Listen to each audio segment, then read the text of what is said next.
اہم خبر سے اپنے ناظرین کو آگاہ کریں کہ اسلام آباد ہائی کورٹ میں 190 ملین پاؤنڈ کیس کے سلسلے میں بانی پی ٹی آئی اور بشرا بی بی کی سزا معطلی سے متعلق درخواستوں کو سماعت کے لیے مقرر کر دیا گیا ہے۔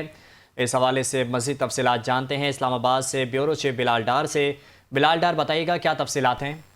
بالکل باقی رجسٹرار آفس کی جانب سے جاری کاز لسٹ کے مطابق کیس کی سماعت 31 مارچ کو ہوگی۔ کیس کی سماعت چیف جسٹس سردار سرفراز ڈوگر اور جسٹس محمد آصف پر مشتمل بینچ کرے گا، جو دونوں ملزمان کی جانب سے دائر درخواستوں کا جائزہ لے گا۔